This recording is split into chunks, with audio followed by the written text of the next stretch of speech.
Pakistan is finally out of the Financial Action Task Force grey list. Remember, Pakistan had been in the black list initially and then moved up to the grey list from 2018-19 onwards. It had been नमस्कार दोस्तों, स्वागत है आप लोगों का the अर्थलॉजी YouTube channel पे। ये news तो आप लोगों ने सुनी ली होगी कि एफएटीएफ की ग्रे लिस्ट से पाकिस्तान को बाहर कर दिया गया है, यानी कि एक ग्रे लिस्ट से पाकिस्तान को हटा दिया गया है। और इसमें पूरा का पूरा जो हाथ बताया जाता है वो यूएस का है, यानी कि यूएस ने हेल्प किया पाकिस्तान की ग्रे लिस्ट से बाहर आने में, जो कि पिछले 4 साल से पाकिस्तान जो है ग्रे लिस्ट में था। यानी कि अब हम लोग अभी एफएटीएफ को डिस्कस करेंगे कि क्या है आखिर एफएटीएफ, उसके बाद क्या है ग्रे लिस्ट, और भी जो लिस्ट होती है वो आखिर क्या है। ब्लैक लिस्ट होती है एक, ठीक है, ग्रे लिस्ट होती है, व्हाइट लिस्ट होती है। तो आखिर इन लिस्ट को हम इस वीडियो में डिस्कस करेंगे, तो पूरी वीडियो में बने रहिए। उससे पहले इस क्वेश्चन का आंसर दीजिए। ये अभी लेटेस्ट टॉपिक है, यानी कि अभी जो 90th सबमिट हुई है इंटरपोल की। इंटरपोल आप लोगों को पता होगा एक इंटरनेशनल पुलिस की बॉडी है, यानी कि जो भी इंटरनेशनली क्राइम करके एक दूसरे देश में भाग जाते हैं तो उनको पकड़ती है इंटरपोल। तो उसकी जो अभी मीटिंग हुई है वो आखिर कहाँ हुई है, ये है 4 ऑप्शन आपकी स्क्रीन पे। तो आप लोगों को बताना है कि आखिर कहाँ पे इसकी जो अभी ये सबमिट हुई है। आंसर आप लोग कमेंट में कर दीजिए, नहीं तो मैं इस वीडियो के लास्ट में डिस्कस करूंगा। तो आइए देखते हैं क्या है आखिर एफएटीएफ। एफएटीएफ की जो फुल फॉर्म है वो है फाइनेंशियल एक्शन टास्क फोर्स। अब इसके नाम में ही आप लोगों को नजर आ रहा होगा कि फाइनेंशियल लगा हुआ है, यानी कि कुछ ना कुछ पैसों से रिलेटेड बात है। तो जब पैसों से रिलेटेड बात है तो मीन्स कहीं ना कहीं मनी लॉन्ड्रिंग जैसे केसेस के साथ डील करता होगा। अब वो हम बाद में डिस्कस करेंगे, पहले हम ये देखते हैं कि आखिर ये कब बनी। तो ये जो बॉडी है ये 1989 में बनी थी ये बॉडी, और इसके जो अभी टोटल 39 मेंबर हैं आज के टाइम पे, यानी कि इसके 39 मेंबर्स हैं। इसका जो हेडक्वार्टर है वो आपको देखने को मिलेगा पेरिस में, और इसका ऑब्जेक्टिव है मनी लॉन्ड्रिंग की केस के साथ डील करना और जो टेरर फंडिंग को रोकना, यानी कि जो टेररिस्ट ग्रुप को जो फंडिंग आती है उनको रोकने का काम करता है एफएटीएफ। और इसकी पूरी 39 मेंबर कंट्रीज हैं, यानी कि 39 मेंबर हैं। और वो जो 39 मेंबर हैं वो हैं ये, आप लोग देख सकते हैं स्क्रीन पे। ये इतने सारे जो कि वेल डेवलप्ड देश हैं, जिसमें कि एक हमारा महान भारत भी है, इसका एक मेंबर, 39 कंट्रीज का एक मेंबर हमारा देश भी है। इसमें बहुत सारे आपको देश मिल जाएंगे, Japan, Korea, UK, US, Switzerland, Spain, Sweden, और भी आप देख लीजिए स्क्रीन पे। अब बात करते हैं कि आखिर इतने सारे देशों के होने के बावजूद यूएस ने कैसे मतलब हटा दिया, किसी भी कंट्री ने अपोज नहीं किया। तो ये बहुत सारे लोगों के मन में क्वेश्चन आ रहा होगा। तो मैं आप लोगों को बता दूं, ये जो 39 कंट्रीज में से सिर्फ 8 कंट्रीज ऐसे हैं जो कि यूएस की बात को आंख बंद करके नहीं मानते हैं। बाकी के सारे जो कंट्रीज हैं वो यूएस की जो बात है वो बिल्कुल आंख बंद करके मानते हैं। मैं बात कर रहा हूँ 31 कंट्रीज की। तो जब यूएस ने कहा कि पाकिस्तान को ग्रे लिस्ट से बाहर कर देना चाहिए, तो सब लोगों ने 31 कंट्रीज ने हामी भर दी, जिसके चलते जो 8 कंट्रीज हैं वो उनकी नहीं चली। और जो 8 कंट्रीज है इसमें एक नाम इंडिया का भी आता है, यानी कि हम भी किसी की बात पे आंख बंद करके भरोसा नहीं करते, चाहे फिर वो यूएस ही क्यों ना हो। अब बात करते हैं कि आखिर ये जो ग्रे लिस्ट और ब्लैक लिस्ट का आखिर केस क्या है।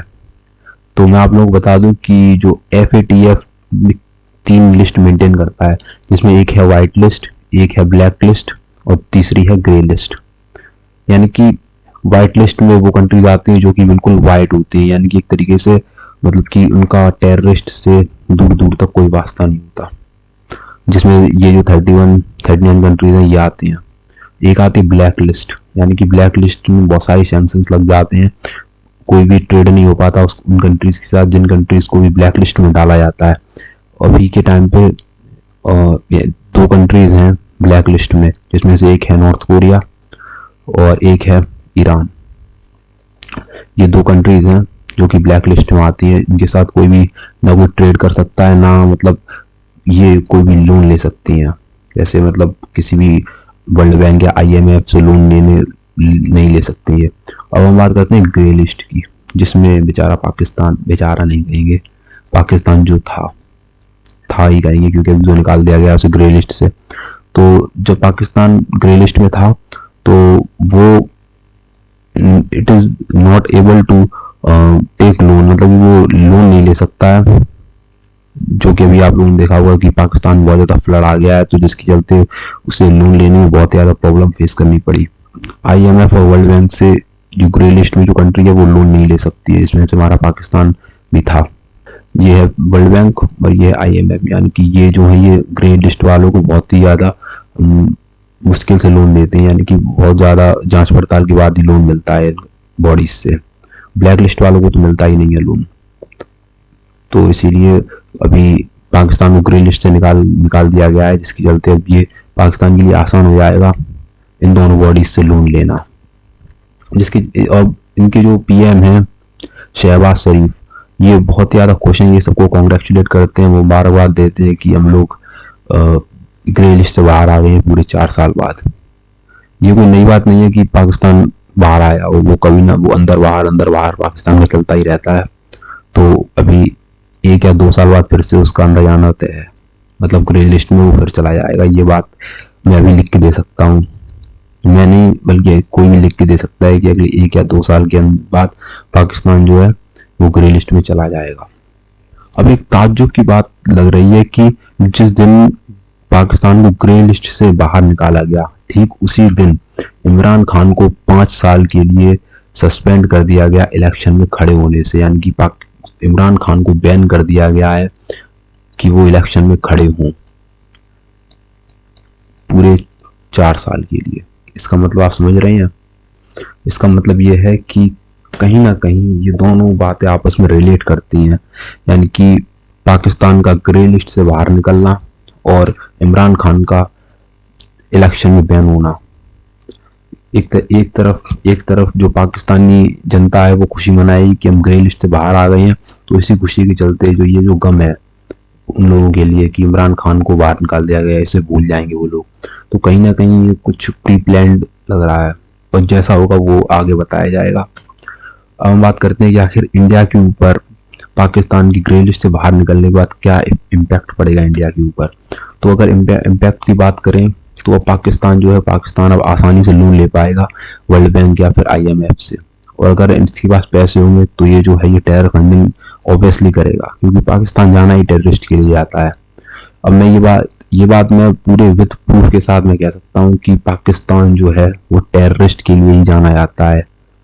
मैं भी आपको आगे प्रूफ भी दूंगा, तो देखते रहिए।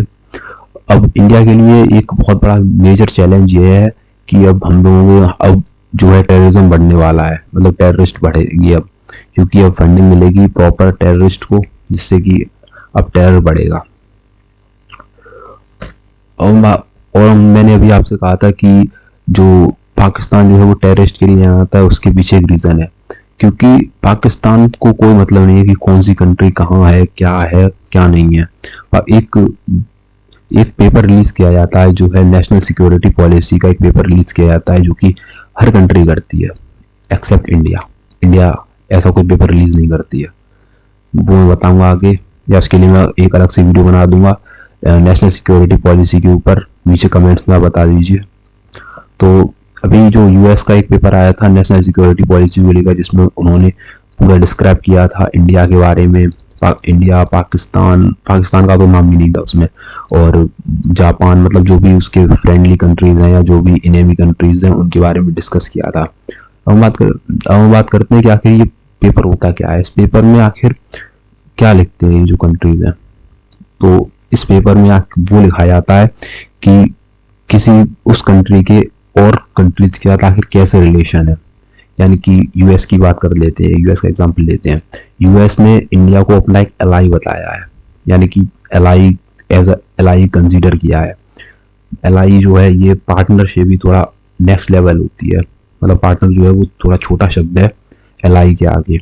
तो मतलब US एक बहुत अच्छा फ्रेंडली कंट्री मानता है इंडिया को, और अपने US के नेशनल सिक्योरिटी पॉलिसी के पेपर में पाकिस्तान का जिक्र तक नहीं था, मतलब पाकिस्तान का नाम भी नहीं था उस पेपर में, और बहुत सारी कंट्रीज का नाम था। हम बात करते हैं पाकिस्तान की, कि पाकिस्तान का नेशनल सिक्योरिटी पॉलिसी, इसमें सिर्फ और सिर्फ 3 चीज़ों को लेकर पूरा का पूरा पेपर था। यानी कि सबसे पहला जो इशू था वो था कश्मीर इशू, दूसरा था पाकिस्तान और तीसरा था इंडिया। मतलब इनके पूरे इस पेपर में सिर्फ और सिर्फ 3 ही नाम थे और इन्हें पूरी दुनिया से कोई मतलब नहीं। ऐसा लग रहा था कि पाकिस्तान को कोई भी मतलब नहीं है कि और भी कंट्री हैं नहीं है, क्या उनका इफेक्ट है, क्या इम्पैक्ट है, कुछ मतलब नहीं है। तो इसीलिए मैंने कहा था कि अगर पैसे होंगे उनके पास तो वो ऑब्वियसली टेररिज्म में लगाएंगे, यानी कि वो इंडिया को बर्बाद करने में पूरा पूरा उनका फोकस है। अब हम बात करते हैं कि आखिर ये जो है इनका एक है रेडियो पाकिस्तान करके कोई चैनल है, इनका एक वैलिड चैनल है, इनका पब्लिकेशन हाउस है, जिसमें कि इन्होंने एक नेशनल सिक्योरिटी पेपर को लॉन्च करने के बारे में बात की थी जनवरी 2022 में। इसी पेपर में इन्होंने सिर्फ और सिर्फ 3 चीज़ों के बारे में डिस्कस किया था जो मैं पहले बता चुका हूँ। एक पाकिस्तान का वर्ड था, दूसरा वर्ड था कश्मीर और तीसरा था इंडिया। इन 3 के अलावा चौथे किसी चीज़ का इन्होंने इस पेपर में जिक्र ही नहीं किया था। और अब हम बात ने इस पे कि आखिर इसका क्या सही आंसर है इस क्वेश्चन का।